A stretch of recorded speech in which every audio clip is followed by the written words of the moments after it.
De l'obscurité à la lumière, comment ne pas se préoccuper de ce que les gens pensent de toi?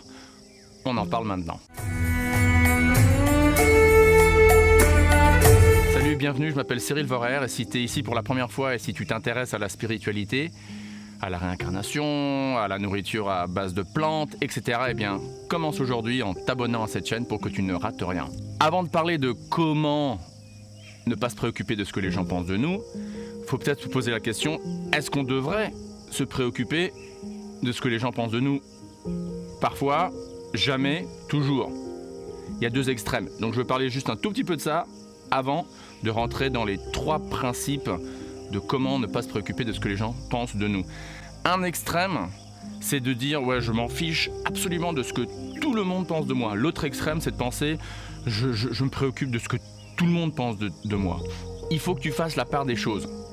Il y a des opinions qui comptent et il y a des opinions qui comptent pas ou qui comptent moins. Par exemple, si tu es un apprenti cuisinier, et tu viens de cuisiner un nouveau truc, l'opinion de quelqu'un qui s'y connaît mais pas du tout en cuisine, bon bah ok, son opinion elle vaut peut-être quelque chose mais tu t'en fiches un peu. Par contre, ton maître qui t'enseigne, ton prof de cuisine ou un grand chef à 5 étoiles, etc., qui s'y connaît super bien, bon bah son opinion elle va compter peut-être un peu plus.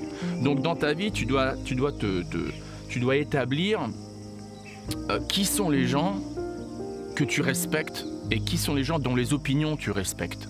Parce que, comme on dit en anglais, no man's an island. On ne vit pas comme des îles isolées l'un de l'autre. Et donc, par conséquent, l'opinion des autres, en tout cas l'interaction avec autrui est une réalité, quoi. Donc, tu ne peux pas faire complètement une abstraction totale. Donc, si tu ne sais pas vraiment à qui faire confiance ou quelle est l'opinion d'autrui que tu devrais prendre au sérieux, eh ben, c'est à toi d'établir ça, quoi. C'est à toi d'établir ça sur des critères de valeur, sur des critères de vie exemplaire. C'est-à-dire si tu as des gens qui, tu vois, ils ont une vie pas trop, enfin très égoïste, avec remplie de vices, ou peut-être hypocrite, ou méchante même, ou mauvaise, bon bah après s'il y a des gens que tu respectes parce qu'ils ont certaines valeurs, ils ont des objectifs clairs, ils sont honnêtes, etc. C'est à toi de déterminer ça, quoi. Pour répondre à cette question, est-ce qu'on prend l'opinion d'autrui au sérieux ou pas? Est-ce qu'on s'en préoccupe? Oui et non, quoi. Oui et non. Oui pour ceux vraiment qui comptent pour nous dans la vie, et non pour ceux qui comptent pas. Et là maintenant, donc, comme promis, je vais te parler de 3 ou 4 trucs importants, 3 ou 4 techniques ou principes pour comment ne pas se préoccuper de ce que les gens qui ne comptent pas vraiment dans notre vie pensent de nous. Premier truc, et ça c'est le truc je crois le plus important, et donc je vais en parler en premier. Comme David Laroche dit, sois authentique. Hein, écoute un peu ce qu'il dit.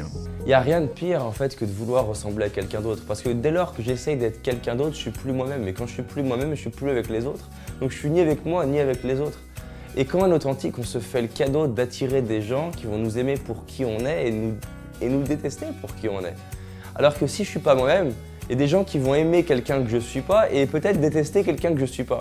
Ben, autant qu'à faire, autant avoir les deux polarités, c'est-à-dire amour et rejet, mais pour qui je suis. Donc en étant authentique, en étant moi-même, moi je me libère. Et une fois que je suis moi, une fois que je suis vulnérable, une fois que je suis là, il n'y a plus rien à perdre, c'est bon, je suis là. C'est bien joli ce qu'il dit et je suis d'accord, mais après il faut vraiment se rappeler qui sommes-nous, quoi. Parce que être authentique sans vraiment savoir qui nous sommes, et crois-moi que nous sommes avant tout et après tout et en somme de tout des êtres spirituels, des êtres conscients dans des enveloppes charnelles. Et donc la conscience spirituelle, c'est vraiment le fondement de notre personnalité. Quand tu agis en tant que personne spirituelle, eh ben, tu es déjà toi-même, tu es authentique, car tu agis en tant que toi-même. Tu vois ce que je veux dire? Donc la clé principale, c'est, encore une fois, et comme je dis toujours sur cette chaîne, la clé, c'est d'être vraiment spirituel. Quand tu es vraiment spirituel dans la vie de tous les jours, eh ben, tu es toi-même. Et là, quand tu es toi-même, bon, bah, t'es pas en train de créer un personnage illusoire, t'es pas en train d'imiter autrui, parce que tu es toi-même et il n'y a personne d'autre que toi-même, vraiment au niveau ontologique, au niveau spirituel. Après, au niveau un peu plus pratique, et un peu comme je t'en ai parlé au tout début, il faut avoir un but, il faut avoir des valeurs, il faut savoir ce que tu veux dans la vie. Il faut savoir ce que tu veux, et quand tu as un but bien établi, eh ben, tu fonces vers ce but, et après tu t'en fiches de ce que les gens pensent. Comme on dit en anglais, you know, the dogs may bark, but the caravan passes on. t'as une caravane un peu au Far West qui roule sur la route non pavée et t'as des chiens qui aboient. Bon, bah, le cocher et les gens dans la caravane, ils s'en fichent des chiens qui aboient à côté.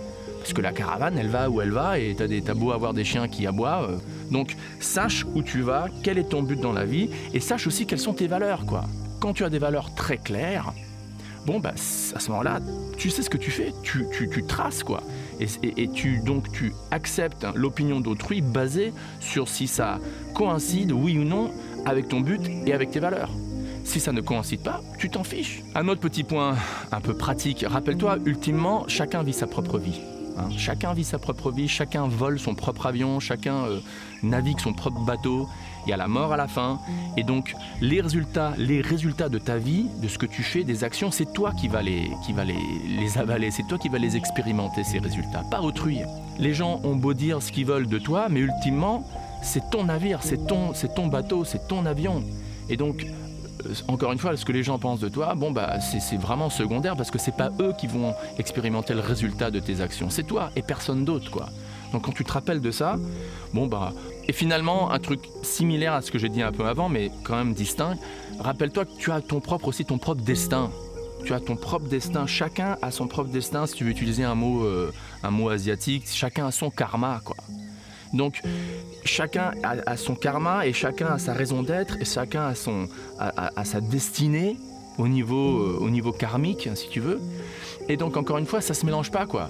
Ça se mélange pas, des pommes ne se mélangent pas avec des cerises qui ne se mélangent pas avec, enfin, à moins que tu les mettes dans un mixeur, mais ontologiquement, on est tous des individus, on est tous des unités de conscience individuelles, on a tous nos choix à faire, et les choix qu'on fait, bien sûr, peuvent influencer autrui, mais ultimement, ou principalement, elles influencent nous, d'abord en tout cas. Donc vraiment, chacun a son propre destin, chacun a sa propre destinée, et ce que fait autrui ou ce que pense autrui de ce que tu dis ou ce que tu fais, surtout si tu as des valeurs claires et tu as un groupe de gens que tu respectes et qui te donnent des bons conseils et tu te traces vers ton but, bon, bah, à ce moment-là, tu t'en fiches de ce que les autres gens pensent, quoi. Tu es détaché de l'opinion d'autrui. Si tu es bien situé ontologiquement dans ta position en tant qu'être conscient et spirituel. J'espère que cette vidéo t'a plu. Si tu as aimé, s'il te plaît, abonne-toi, partage-la et rappelle-toi, nous sommes beaucoup plus que nos corps et notre mental.